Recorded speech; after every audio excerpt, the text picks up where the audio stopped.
है, देखिए कितनी बेनिफिशियल चीज है कि आपने इतने ऑब्जेक्टिव्स के साथ में इसको अचीव किया।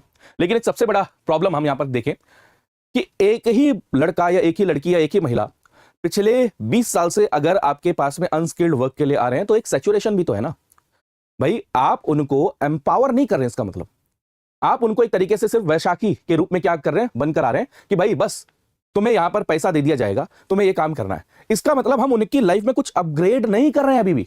ये वर्ड समझ में आ रहा है आपको कि भाई एक पर्सन जो 2006 में भी एनरोल था, कोई एज लिमिट मैक्सिमम नहीं है, आपकी 18 ईयर्स मिनिमम होनी चाहिए, ठीक है।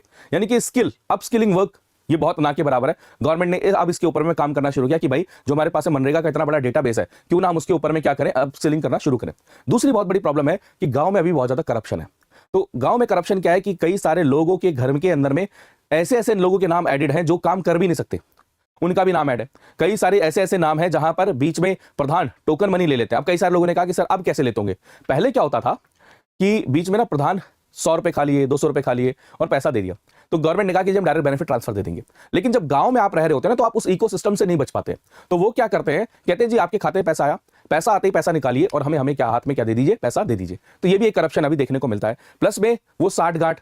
तीसरा बहुत बड़ा कंसर्न है क्या है, काम जो हो चुका है ऑलरेडी उसी की फोटो बार बार दिखा दिखा कर क्या किया जाता है, पैसा लेते रहते हैं। करप्शन ये भी बहुत बड़ा हमें नजर आता है। तो ये सारी की सारी चीजें नजर आती हैं। मतलब करप्शन कैसा नजर आता है कि जैसे रोड बन चुकी है तो उसी रोड को बार बार फोटो दिखाई जाएगी एंड वहां पर पैसा लेते रहते हैं। कई सारे लोग हंसते हैं जब मैं बताता हूं। आपको पता है एक वॉशरूम जो बन चुका है, टॉयलेट जो आप देते हैं ना, शौचालय, उसको चुल लगी हुई है गांव के लोगों में इस समय कि 50 लोगों का घर बनाना, कमरा बनाना। अब उनका बगल में एक खलिहान है, यहाँ पर जहाँ पर कूड़ा हुआ फिक्र। अब गांव में दोबारा से आवास योजना के पैसे आने शुरू, तो कह रहे जी ये वाला जो है ना, यहाँ पर एक झोपड़ी डाल दी, वहां पर गाय बांधी, कह रहे जी यहाँ पर मैं रहता हूँ। अब 27 इसी का वेस्ट बंगाल में यूज किया है गवर्नमेंट ऑफ इंडिया ने कि मनरेगा का 20 साल में मेरे पास में अगर इतना डेटाबेस होता, मेरे पास में इतना पैसा होता एंड इतने सारे लोग मेरे पास में काम करने वाले थे, तो दोनों तरीके से आप देखने की कोशिश करो कि मैं ऐसा इंफ्रास्ट्रक्चर खड़ा कर देता अपने गांव के अंदर में कि कायाकल्प हो जाता। इतना बड़ा पैसा जा रहा है, इतने लोग काम करने के लिए आ रहे हैं। तो आप सोचिए अब तक तो रूरल इंडिया की इकोनॉमी ऐसी हो जानी चाहिए थी कि जो वर्ल्ड के अंदर में चीजें कहते हैं ना यार वो इतना बढ़िया बन गया, वैसा तो हमारे गांव बन जाने चाहिए थे। लेकिन अभी भी हमारे गांव बेसिक इंफ्रास्ट्रक्चर की नीड में है।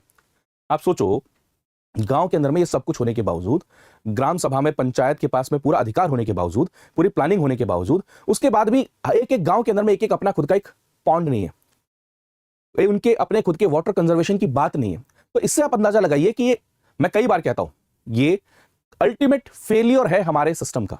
एंड ये एक शॉर्टकट है जो हम कहते हैं ना सिस्टमैटिक फेलियर्स को कवर करने के लिए शॉर्टकट के रूप में क्या किया जाता है, देखा जाता है। ठीक है, क्लियर है चीज।